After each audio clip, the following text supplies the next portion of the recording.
we'll have a summary of that.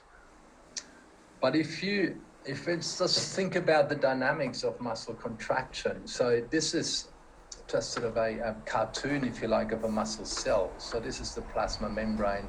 It has these deep invaginations called T-tubules, where your nerve action potential goes in.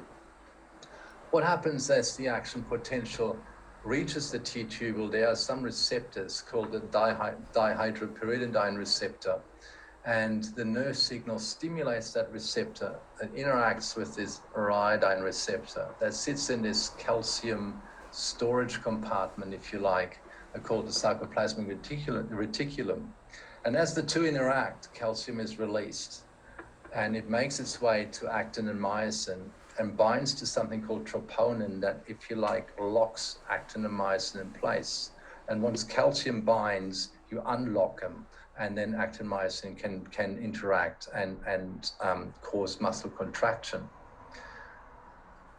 And that process of muscle contraction uses ATP, and the myosin actually is an ATPase as well, so it can hydrolyze ATP to make its own energy, if you like.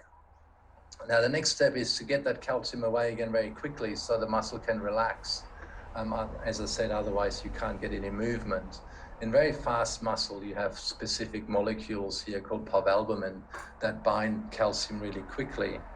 And more commonly, you have this sarcoendoplasmic reticulum calcium ATPase, or SERCA, that pumps the calcium back into sarcoplasmic reticulum.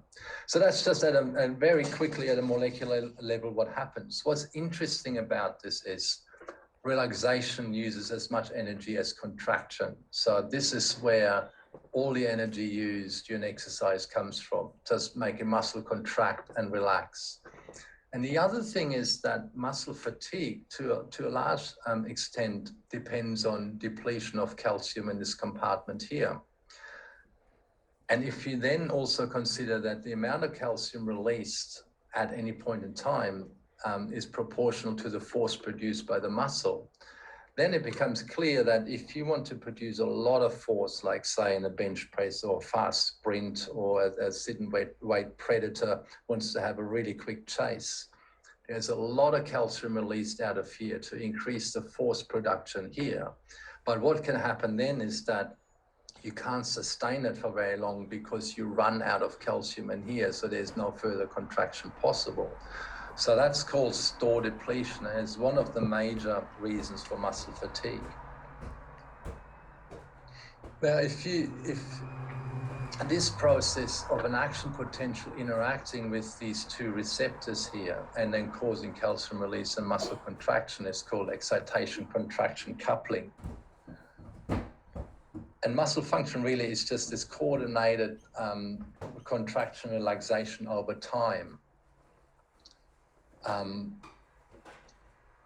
then energy metabolism comes in by supplying the ATP for it.